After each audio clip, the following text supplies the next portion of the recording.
Every movie deserves a review.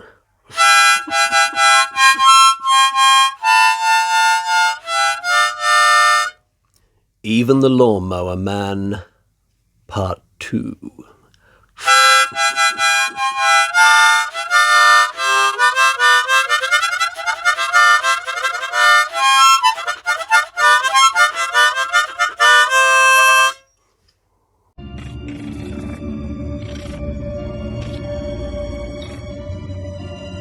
Hi guys, so when I pledged to review every single Stephen King adaptation, I knew that I would be going to some very dark places along the way.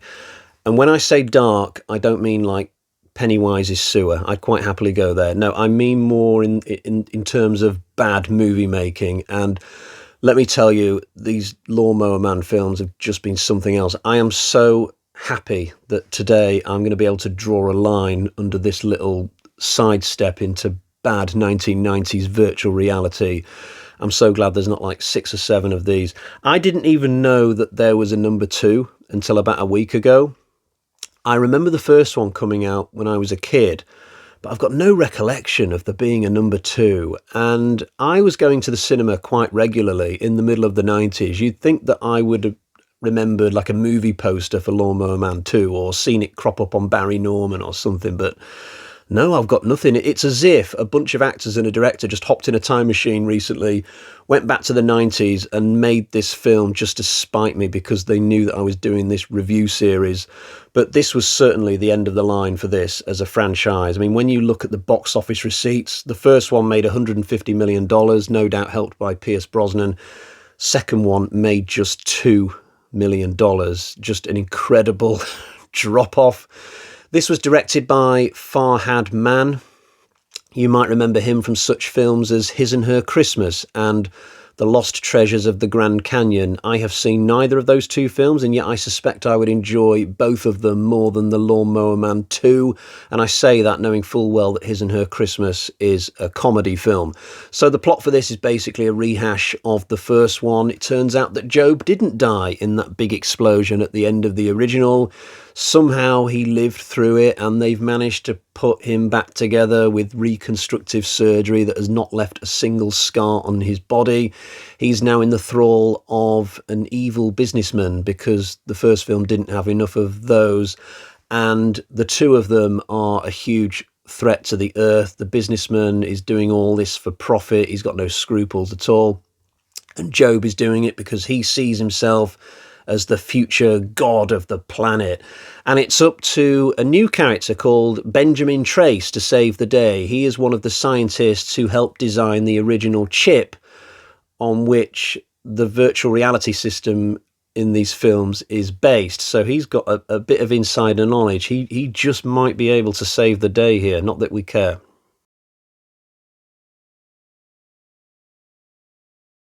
Apparently, Pierce Brosnan chose Goldeneye over this. I'm sure he stayed up all night agonising over that decision. In fact, in the end, I bet he had to toss a coin. No, in all seriousness, it's genuinely scary to think that we might not have got the Pierce Brosnan James Bond era because of Lawnmower Man 2 beyond cyberspace. And it could have happened. I mean, if Brosnan had been contracted to do a sequel to The Lawnmower Man, say goodbye to Pierce Brosnan as James Bond. Jeff Fahey is another one who is not back for this sequel. I guess he was equally offended by how the first one turned out. So we've got a new actor playing Job. The Pierce Brosnan character, they've just not used in the storyline for the second one. They've introduced this new character, Benjamin Trace. He's played by Patrick Bergin, an actor who looks different in every film I've ever seen him in, to the point I can never recognise him at all. He's a little bit like Kenneth Branagh for me on that score. There is one actor who's back from the first one, Austin somebody. He played the main kid in the first film. He's now a teenager in this one, and he's in this gang of youths who all live in an underground tunnel in some kind of discarded train carriage. So I guess they're all what we would call NEETs in the UK. That's a term that we use to describe young people who are not really doing anything with their lives. So NEETs stands for Not in Education, Employment or training. I don't know if anybody would know that term outside the UK, but these characters would all fit that description, I guess, because I guess they're all just lounging around in this train carriage, not doing an awful lot with their lives, and yet they're all tech whiz kids. You know, they're all messing around with bits and pieces and laptops and this, that, and the other, even though they've never been taught anything in schools. It's as if movies think that characters like this are like super cool, because I've seen this in other movies, not just the Lawnmower Man 2, you know, college dropouts who just never got on in college or jobs or whatever, but give them a motherboard and they can design you an army computer in like 2 hours because they're just like complete naturals when it comes to technology. But yeah, movies think this is cool. I just think it's kind of sad. It's like wasted talent for me. And it might not be the fault of the characters. Maybe they've just had a bad run in life, but I still think it's kind of sad. But the fact that we have all these IT kids in this film, it gives the Lawnmower Man 2 very much a young adult sci-fi sort of feel, because these kids are all helping Benjamin Trace fight back against the villains. But the sidestep into young adult is definitely not a turn that this franchise needed. It just makes matters even worse for me.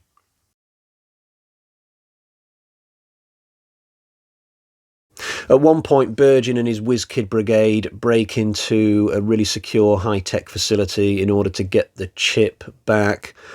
Tom Cruise would struggle to get inside this place, but it's no problem for these kids. They are suddenly like seasoned espionage pros. You know, they're tapping into security cameras and creating diversions, just tapping away on keyboards and causing havoc for the people trying to guard this place. Like the security personnel, they're like stormtroopers, Keystone Cops, absolutely useless. This film cribs from so many other like classic 80s and 90s films, and it does it really badly. When the kids are trying to escape the facility, they end up going down this chute into like the garbage disposal area. It's just straight out of Star Wars A New Hope. The character of Job is completely different from what he is in the first movie. It like the actor coming in just did not get the memo. He's playing the character just like Jim Carrey's Riddler from Batman Forever. It's the same almost. He's one step away, Job, in this, from like twirling a cane and going, riddle me this. He's wearing this really bizarre, flashy gold suit. Where did that come from? At one point, he throws out like green beams of light, like shh, that can lift people up and hold them against a wall. So this is cribbing from Superman 3 right down to the colour of the actual beams that are going out. And he only introduces this weapon quite late on in proceedings, though I guess it's virtual reality, so you can just come up with new ways to attack people on the fly. And something else he can do in this, Job, is tap into all the computers around the world and vehicles and things. So he makes trains crash in this, he makes planes crash, he makes a helicopter crash at one point. This seems to be one of his favourite hobbies now. And he's got this little subtle grin on his face the whole time, like he's really having a great time. I'm not having a great time, but as long as Job is, I guess that's all that counts. Spoiler alert for the end of the movie. So Job suddenly produces this really vicious looking sword and threatens Patrick Bergin with it. And I kid you not, one of the kids just seemingly produces a sword out of thin air and hands it to Bergin. So now they've both got one and they start having this sword fight. Even though Bergin is playing a scientist, he's damn handy with that sword. He's producing moves like Rob Roy. He's really good with that thing. They're on like a raised platform over an abyss. It just makes me think of the finale to the Masters of the Universe film when He-Man's fighting Skeletor, and if one of them should fall off, then they'll fall like 5 miles. You know, it's a bit like that. At one point, Bergin is hanging off the platform because he's had a little bit of a tumble and he's completely at the mercy of Job at this point. But then Bergin vaults up and over Job back onto the platform. It's a move out of like the Mask of Zorro or something. It's beyond the pale just how bad this content is, let me tell you. None of the other characters in this whole affair are doing anything to save things. The evil businessman character is just a one-dimensional pantomime villain. There's no help there. There is a love interest of sorts, Dr. Platt. So she starts this film on the bad team, but then because of her conscience, she ends up switching to the good side. And the movie does that cliched thing where it turns out Dr. Platt and Benjamin Trace, played by Patrick Bergin, they've got a history together, but they broke up for some reason. So throughout this film, when they're working together, they're throwing barbs at each other, you know, but we know it's actually sexual tension, and they'll get together at the end, and they do. They have a little kiss, and it's implied that now they're going to be together permanently this time. The second time around is going to work, even though the first time didn't. And I like to think that the romance angle, the romance arc in His and Hers Christmas will be a lot better than it is here. That's my hope, but I'm not holding my breath. If it's not abundantly clear by this point in this video, this film is just goddamn awful.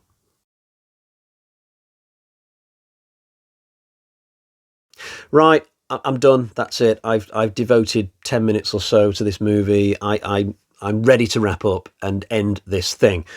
I don't own this film on Blu-ray, so don't even ask me to get some physical media out for this. Let's just get to the bag of terror. We have 1 Michael Myers carving knife out of 5.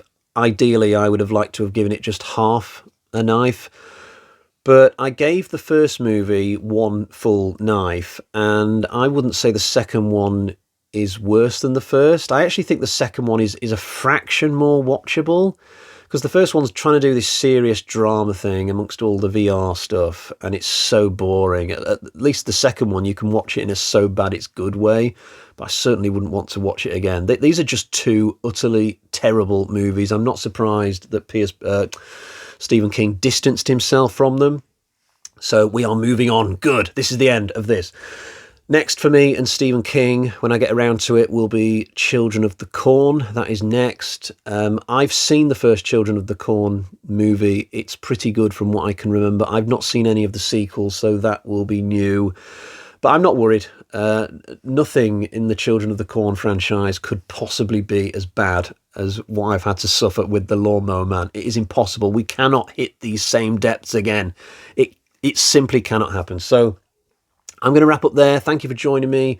Until next time, cheerio, bye-bye.